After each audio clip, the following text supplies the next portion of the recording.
It impacts our ability to graduate students. It impacts teachers' ability to effectively teach students.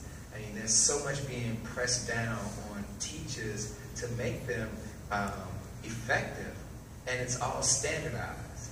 And you're dealing with that when young people are not standard. There's a difference between a student who grows up here in Newtown. There's a difference between a student who grows up in Sherwood. Surely there's a difference between one who grows up in Mandarin. How does the standardization of education impact teacher efficacy when we collectively know, without a shadow of a doubt, none of our students are standard? I'm off script with that question.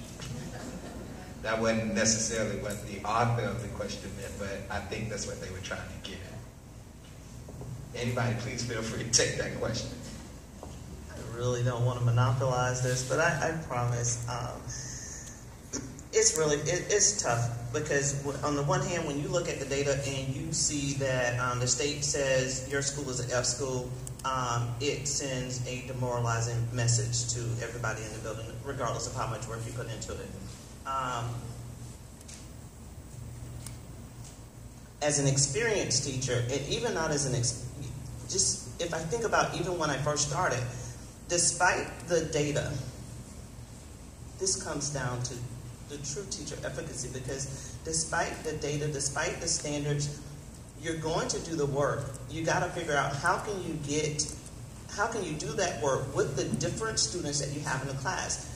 Some of us call it differentiated instruction, where we do different things to support the students' needs and you still can meet the standards.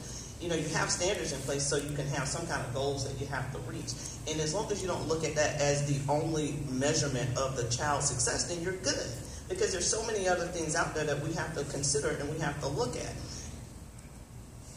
When you think about our new teachers, sometimes it gets, we can get blinded by only trying to hit a certain target and a certain goal, and our kids got to fit this mold and everybody got to do the same thing.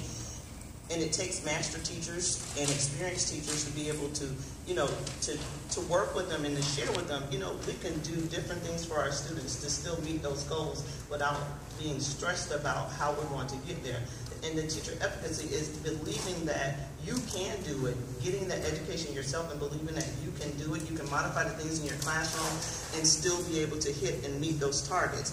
I think without the targets, without the standards, you got everybody just doing what they think is the best and not so much as doing what is best for the students.